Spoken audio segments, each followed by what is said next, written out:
didn't expect. We expected Duluth to come out and play hard, and they did. They're well coached. A lot of pride, a lot of toughness, a lot of skill. So, I thought we were good in some areas. I think there's a lot of areas we need a lot of improvement in.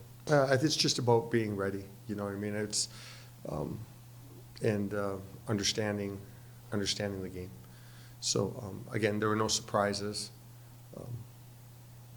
There were no surprises in the game. It was, you have to be able to handle that. And again, we got through it. The team showed resiliency and made some timely plays that were able to get us. Obviously, goaltending was a big part of the game.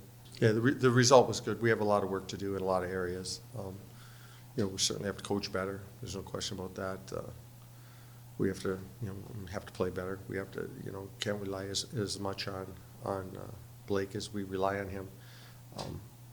And I think I think some of that will evolve as our team evolves over time. But we were pleased with the result of the game. Not necessarily the overall performance of the game, but the result of the game was important to us to get that result. Fast, skilled. Eric does a great job. I think that they've, when you look at a team that had to find a path when the league changed and things like that. I think they've done an excellent job. Last year finishing 15th in the pairwise. How they go about their business, they don't dodge anybody. They play a tough schedule. They're trying to make the national tournament. They're not just trying to play hockey games. So they're scheduling hard competition.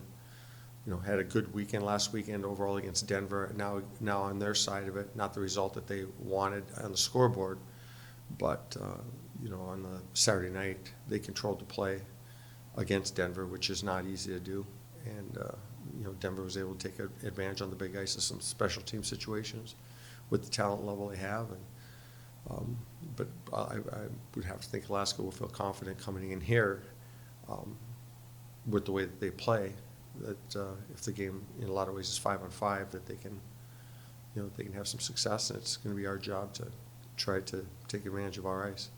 I thought the player that looked the most veteran for us of all of them, transfers and everybody, was Chase Pedala, being a freshman. I thought that now there's certainly work to do in areas, but his aggressiveness, his intensity, I thought he showed well in his first game overall. And then again, we had some great example clips out of some of our young guys in areas that we've been working hard to try to get our veteran players to play that way. So we got some really good clips out of some of our younger guys. So I think, again, as some of those younger talented guys grow and evolve, we played it a little conservatively on Saturday night with regards to those young freshmen, because being European and things, and coming right up out of the junior ranks, their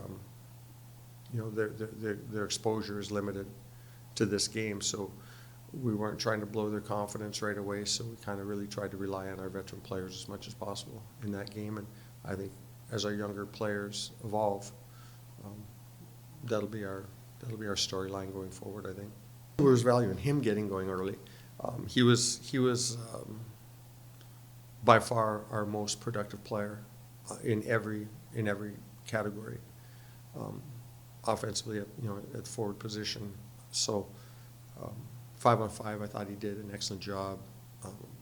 On penalty kill, I thought he did an excellent job. So, and his chances were primarily on the, on 5-on-5, and had a couple good rushes in overtime. So, his player we're going to need a lot of production out of, and a lot of example to, to show the way on how.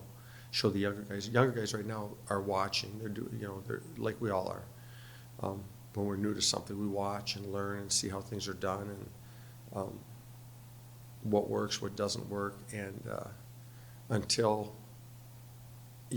they feel that they can assert the way they play, they're totally reliant. So we need as much example, and I thought that Moser gave us a pretty good example in 5-on-5 play and penalty killing.